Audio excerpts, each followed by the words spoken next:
We lost one chick every single morning for 4 days in a row.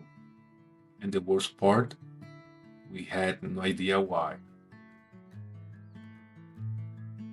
It was the middle of winter here in rural central Florida, and two cold fronts were on the way.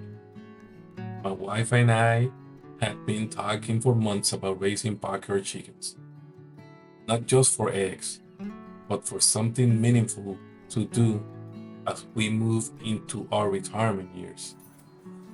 So we finally did it. We ordered what we thought were all the essentials: a coop, starter feed, feeder, waterer, and a heat lamp.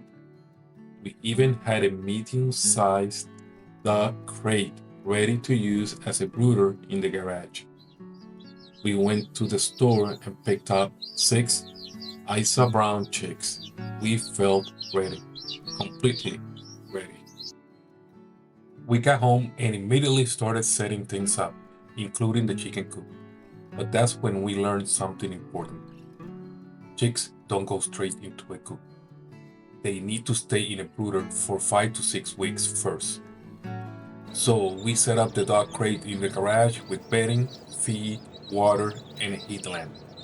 That night, temperatures dropped below freezing and stayed there for several nights. The next morning, one chick was dead. Then, the next morning, another one, and then another, and another. One chick every morning for 4 days. We were doing everything we thought was right, but something was clearly very wrong. That's when we learned about something most beginners don't think about: transport stress. Baby chicks go through a lot before they ever reach your hands: shipping, handling, temperature changes, dehydration. And when they arrive, they're extremely vulnerable. What we didn't know is that they often need immediate support to recover.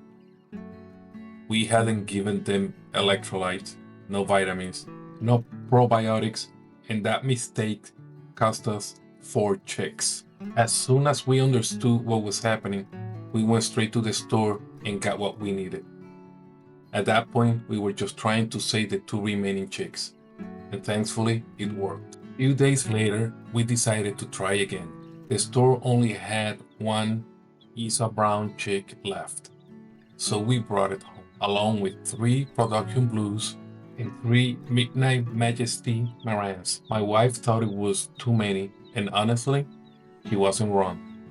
But I figured, based on what happened the first time, we might lose some again. But this time, everything was different, because this time we were prepared. We treated the water, we understood the stress, we knew what to look for, and not a single chick from that second batch died. Fast forward 8 weeks, we now have 9 healthy, strong, 2.5-month-old chickens. And yeah, we even had to expand the coop run to make room for all of them. If you're thinking about raising chicks, learn from our experience. Don't just prepare the space, prepare for transport stress. Have electrolytes, vitamin, and probiotics ready before your chicks come home. Because sometimes the smallest things make the biggest difference.